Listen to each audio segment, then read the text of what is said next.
Welcome to Disruptive Capitalists, the show where purpose-driven entrepreneurs and bold investors share how they're reshaping the world by investing time and money in a way that improves lives and creates wealth.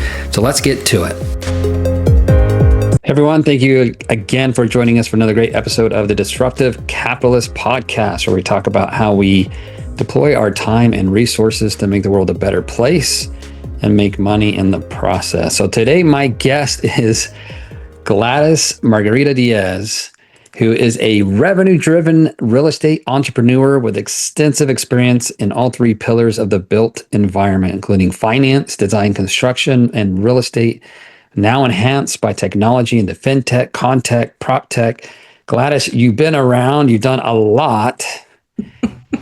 Tell us a little bit more about yourself. Well, the great things about having a lot of flight hours, when you jump on a plane, you want the pilot to have white hair and to be like, I've done 6,000 miles, right? Yeah. That's the cool thing. So basically, I've been involved in affordable housing in Miami-Dade County for many, many years. And let me back up a little bit. I have a master's degree in architecture. And I wanted to design beautiful cities. And I learned that I didn't understand beautiful cities, how to get there, unless I understood how to finance them. And so I moved to New York after graduation with all my friends. And I wound up working on Wall Street. And, I kind of did that on the hustle. It was kind of like, hi, my name is so-and-so, and I speak Spanish, and I can do blah. And so I really wanted to learn, how do you build something? How do you finance something that you imagine? Because it's taking it from here into the real world. And that's been the track record. So right now, what we're doing is we're putting together information for home buyers, because I morphed from living in Manhattan, coming to Miami, working in affordable housing, and I realized how important it is to help home buyers. So I own a real estate company, owned it for a while, and basically what we found is that the technology that's available for the home buyer is kind of older and clunkier than we want it to be. So I partnered with a colleague, a friend of mine from school. He is a data scientist par excellence. He comes from the world of consumer, analytics to basically create behavior analysis and so on for consumer products. His clients were Coke and General Mills and people like that. So I pitched him the idea. I said, can we create something that is a way to search for properties visually? Because people respond to properties, to housing aesthetically, and aesthetics is about emotion. And every design communicates an emotion, and people react positively or negatively to it. You also have generations of people that have grown up with HGTV, DIY, and Property Brothers. So there's a consumer world that's far more sophisticated in design criteria and what they look for and so on. So our goal with this company is to use AI technology to make it really available to the home buyer. And why the home buyer? Because when we started looking at the real estate world, it's the real estate brokerage community is geared towards getting listings, selling houses. They use information to help the home buyers as a byproduct. So many home buyers are trying to figure out, like, what can I afford? What neighborhoods are where I want to be? How close is this to the school I want to be at? And what's the vocabulary aesthetically? Like, what's the style of where I want to live? Like, how do I want to be in that space? And so that's kind of what the driving, like what drove me to be part of this company, and how we're rolling out the tools right now, even as we speak. You can visit us, and I'll give you the email, agentmira.ai. And we called her Mira because Mira means look in Spanish. Yeah. Look. And so what we have is an opportunity to really advocate for the home buyer. And that is something that's near and dear to my heart because I've been advocating for people to find affordable housing for 30 years or multiple decades. Let's call it multiple decades. And Yeah. There's programs that are second mortgages, that are down payment assistance programs that a lot of people don't know about. And what are the things that will help me find that house that maybe, or that property that I could afford? And how can I access the funds in order to get into that property? So those are the things that I worry about, that I think about, and that I'm committed to. So this is brilliant. You could have Agent Mira, your AI tool. You could punch in there and say, this is what I'm looking for. This is how much money I make. These are my kids. These are their ages. I want school. I don't care about school. I want gated. I want whatever, but it needs to be in this town. Then AI can go out there, find the right neighborhoods, the right places, what you can afford, and spit it back to you in a minute. Well, we have a sequence of tools that you can use. There's Market Savant. It's the Savant sequence. Market Savant is about the market that you're looking at, because people always think about what the idea is, that they enter into our website thinking about what they can afford. And we're going to add that relationship to the source of financing. We're in startup mode. So you can imagine we're trying to figure out what are the pieces that people need and add them. Right. The second tool that we built is called Offer Savant, Market Savant. Then we have the Home Run Workshop, which is basically an interview with a customer that can give we record it, and the AI will give us all of the information that is important to them. Where the school is.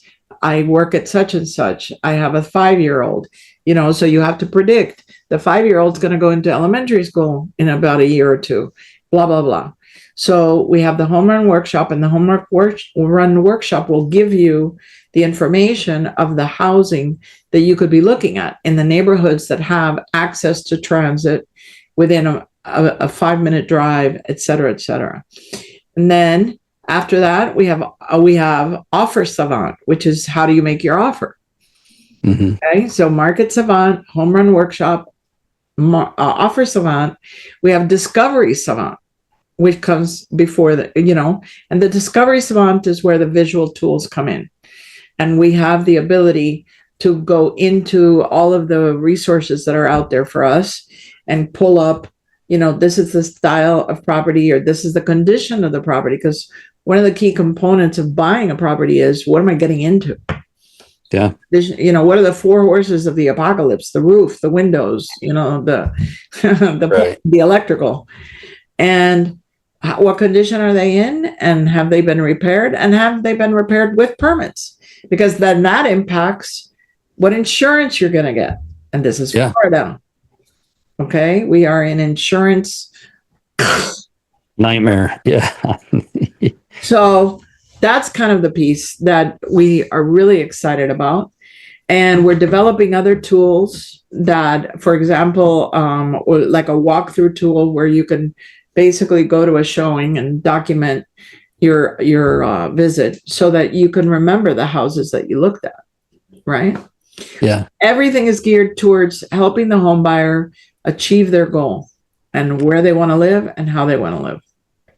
Imagine you can even put in, we didn't like this house because of XYZ. AI learns your preferences, and it's like, you won't like this because the entry is too small or whatever. Or it doesn't have enough data until you go there, and then it does. That's brilliant. That's a fantastic tool. When is that ready for the market? We're ready right now, even as we speak. And all the tools are ready, and we're launching them, and we're talking to consumers, to customers about how to use the tools, et cetera. We're just getting traction, everybody getting to know us. And I appreciate this opportunity to talk about Agent Mira and all our tools, because the team that we have is beyond fantastic. We have wonderful technology leaders And we have great people on our team that are really very, very professional. And they've been doing AI since 2014. So Yeah. they had a company that provided technical information to consumer companies. They sold it, and then this is what he started doing afterwards.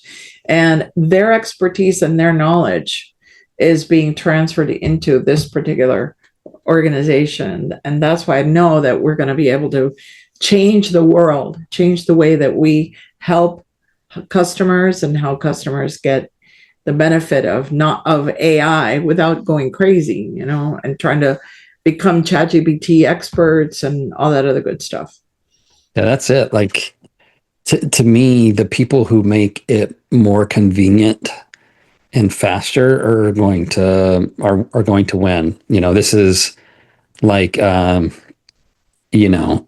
Explorer and the very first days of dial-up. It was those companies made money out the gate, but then they all lost and died because somebody else came along and made it more convenient. You don't have to become an expert to use the software. The software is the expert, and that's it. Exactly. So that's what we're doing.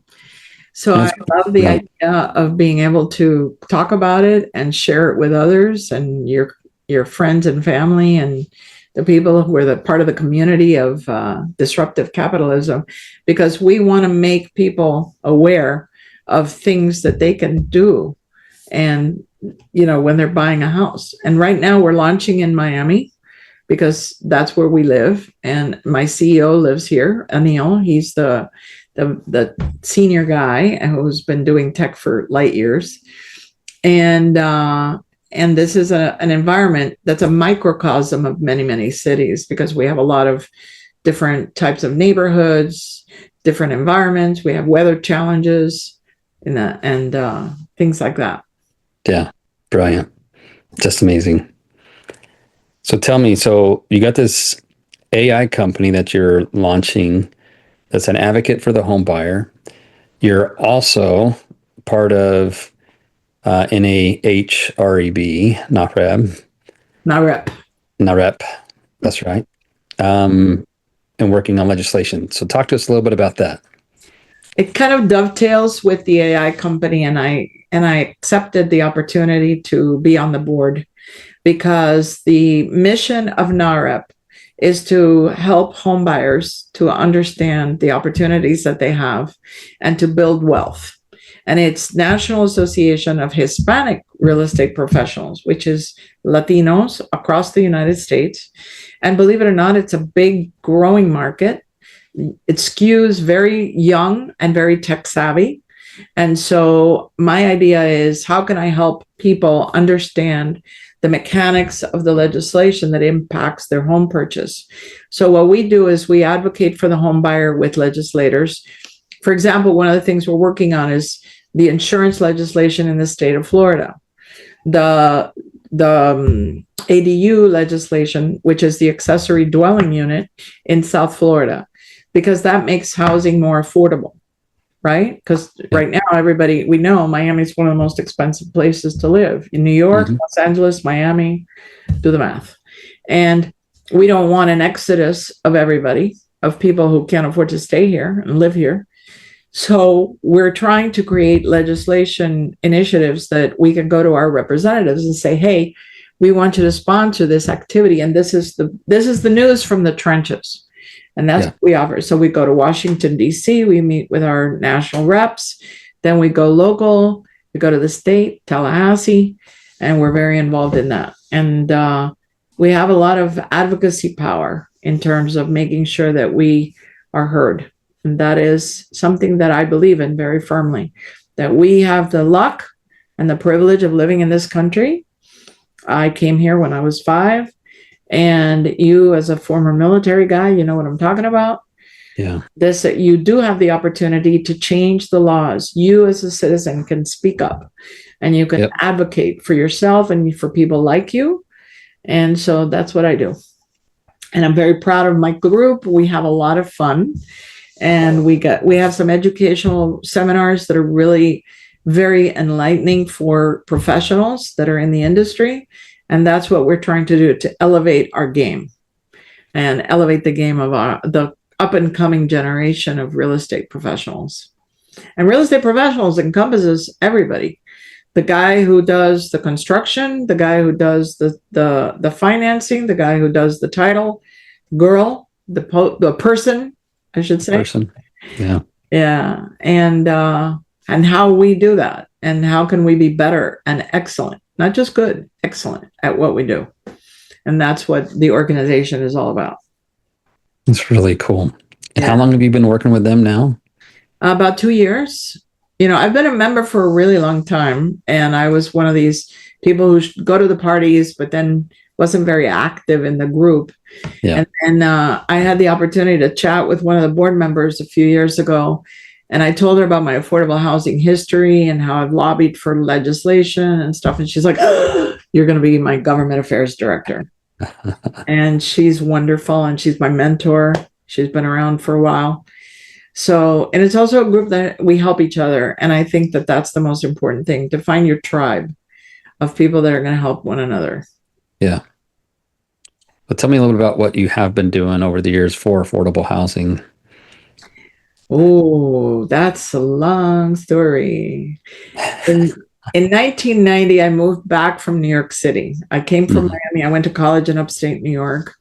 I went to Cornell University. I moved to Manhattan, and I worked there for a decade.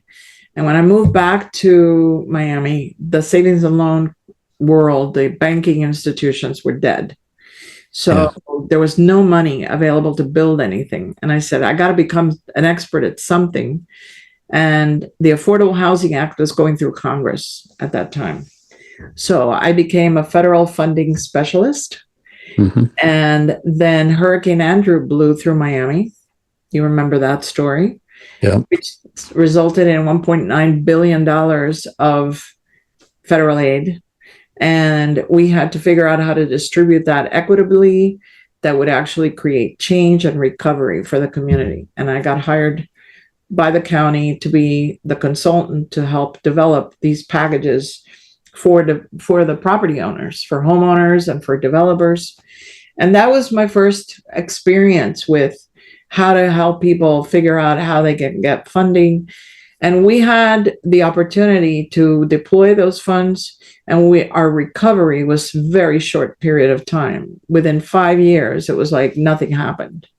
And everybody got new roofs, and everybody did what they needed to do to make the properties stronger. And so that resulted in a relationship with the Public Housing Finance Authority. And the Housing Finance Authority, well, there's two divisions. There's the public housing, which you're familiar with, and the Housing Finance Authority.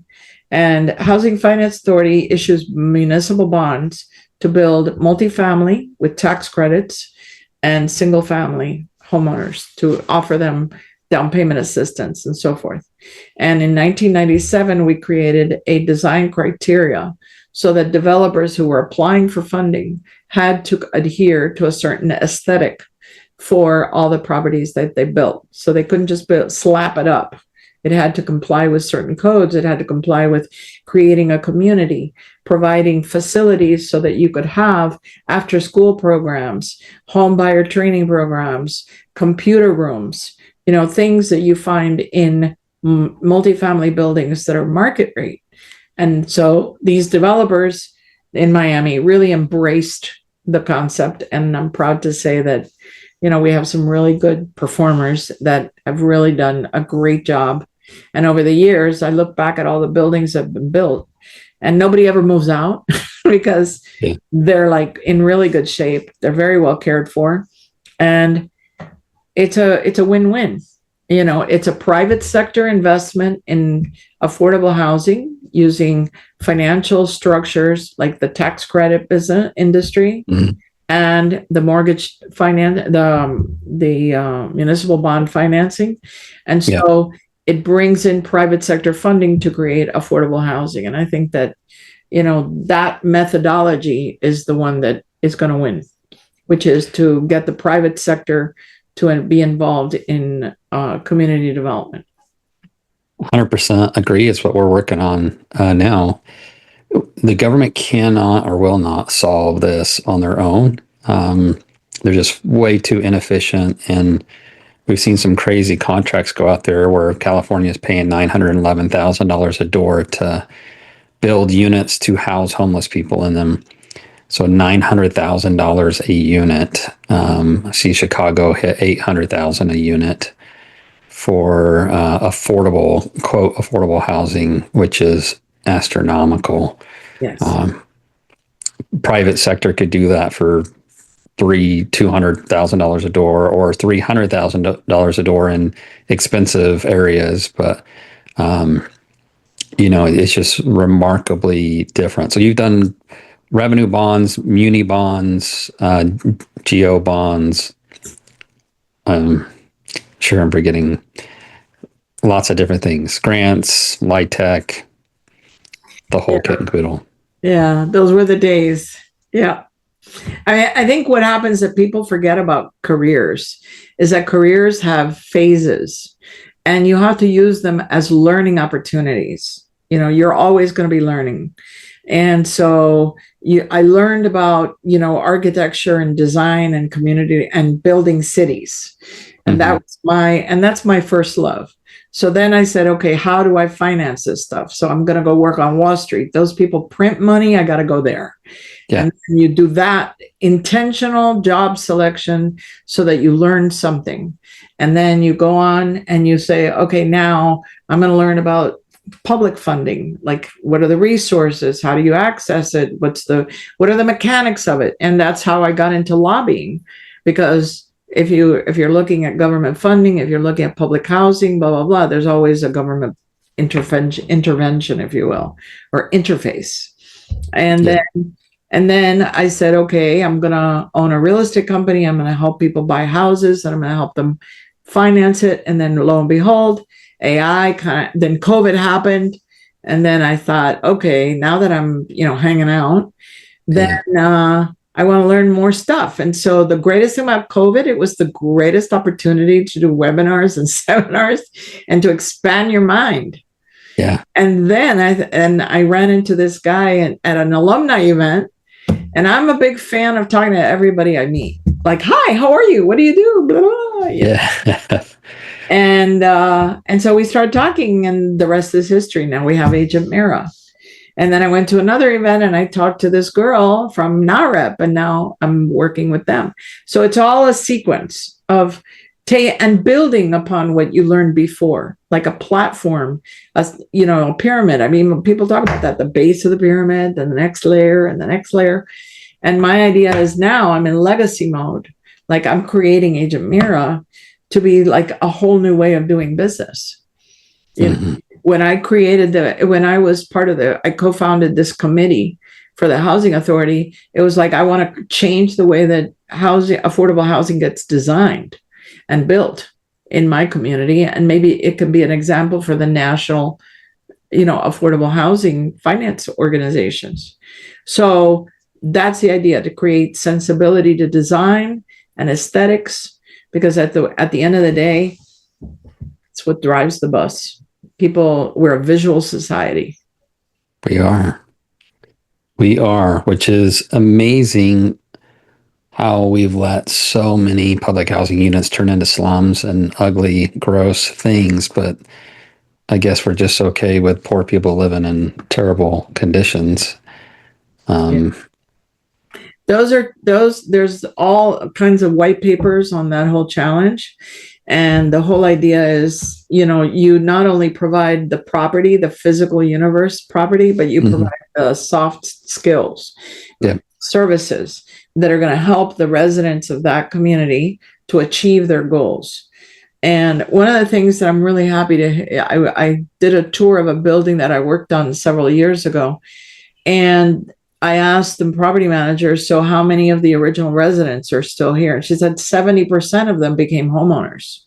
So the component of home buyer training and qualification for credit and how to become a homeowner was a very strong component of that particular building, because they partnered with an organization that provided those services, and they had the facility available to host those people to come and speak to the different home residents. And that's the idea. You just have to create the space so people can be and do what they need to do. And then they can have whatever they want. The biggest problem with those things is that they're so small. They're at one building or one site, and which is why we're trying to take that system and scale it across the country so that it's at every site, not just one. And then that's when you get the massive change. Like what you're doing with your AI tool is when you roll that out across the nation and it scales, all of a sudden you go from helping 70% of 100, so 70 people get homes. Now you're 50% or 20% of 10 million, and then you're talking lots of people, lots and lots of people. So you don't even have to have the same efficacy rate. You still make a massive difference and save, billions or trillions of dollars, depending on which system you're talking about. Gladys, it has been so wonderful to talk to you. Thank you. Or speak with you. You're just incredible. I love how you have just built your life to continue to grow and learn and give back. I love that you're in legacy mode. Please keep creating things that help people. And that's what disruptive capitalism is all about, is, finding ways to make money, helping other people. Because if it makes money, then it's repeatable, sustainable, and it lives outside of you. Yes. Yes, it does. And you can look back and you can look out at what you created and you're like, wow, I changed those people's lives. I made their life better. And as an architect, you see that in the physical universe. Like you see, like, wow, I built this and I remodeled this property, or I built this property and now people can inhabit it. They can be there. They can do what they do. They can have a wonderful space. That's the sauce. That's a secret sauce. So if, for those who are inspired today by your words, how can they reach out to you? They can email me, glad@agentmira.ai. They can hook up with me on LinkedIn, which is Glad Mag Diaz. That's me, Glad Mag. And you can go to the website, agentmira.ai, and send me a message and let me know what you think. Wonderful. I'll make sure those are all in the show notes so people can click and find you. And I'm excited to see Agent Mira come out, and excited to see how it works. So thank you so much, Gladys. Thank you. And please go do as much as you possibly can. Just love it. Thank you. If this episode shifted your thinking, then share it with someone bold. And remember, capital is a tool. Use it to build a world you are proud to live in.